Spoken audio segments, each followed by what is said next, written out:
Puisque vous avez fait connaissance avec les époux Arnolfini durant la dernière pause café, je vous propose d'aller plus avant dans leur intimité.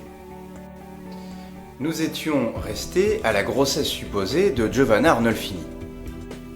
Lorsque nous observons la silhouette de Giovanna, on peut se demander si elle est enceinte. Cet enfant arriverait bientôt, le premier jour du mariage. Est-ce que ce mariage fut conclu hâtivement pour dissimuler le fruit d'une consommation illégale? Est-ce que le peintre la représente enceinte, alors qu'elle ne l'est pas encore, pour appeler cette félicité? La fécondité étant la finalité première du mariage au XVe siècle.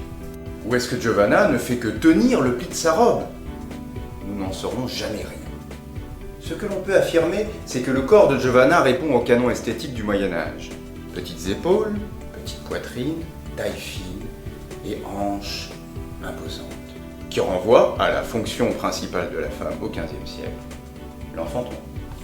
En effet, la belle facture, l'aspect réaliste des tableaux de Van Eyck est fréquemment déformé, travaillé par des logiques symboliques.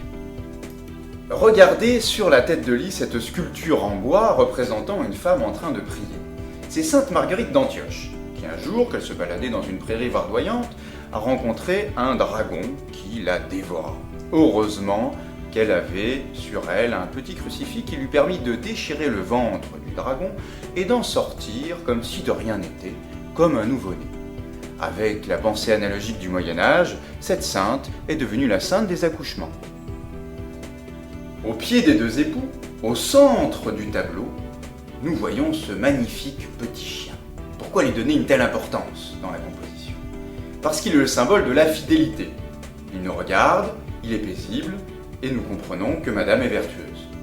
S'il avait aboyé, s'il avait fermé les yeux, comme les tableaux de Vénus ou d'autres sujets traités du XVe au XVIIIe siècle, nous aurions compris que Madame avait une vertu un peu douteuse. Que voyons-nous? Ce sont des socs. Lorsque M. Arnolfini désirait sortir dans les rues boueuses de Bruges, il les mettait. Elle nous renseigne sur sa condition sociale. Ce n'est pas un noble qui lui sort à cheval ou porté, ce n'est pas un pauvre qui salit ses chaussures. Si on se concentre sur ce détail qui peut nous faire penser à un tableau de Cézanne, nous y voyons des fruits, vraisemblablement des oranges. Dans la Flandre du XVe siècle, une orange était dite pomme d'or. Alors pomme d'or, ça peut nous évoquer plusieurs choses. Pomme d'or, ça peut nous faire penser, premièrement, au jardin des Hespérides, ce jardin merveilleux de la mythologie grecque. Elle serait un symbole donc de la fécondité future des époux Arnolfini. Mais elle peut aussi évoquer le fruit défendu d'Adam et Ève, et elle symboliserait une menace possible qui planerait sur le couple. Pureté, fidélité et tentation, les époux Arnolfini n'ont plus de secret pour vous.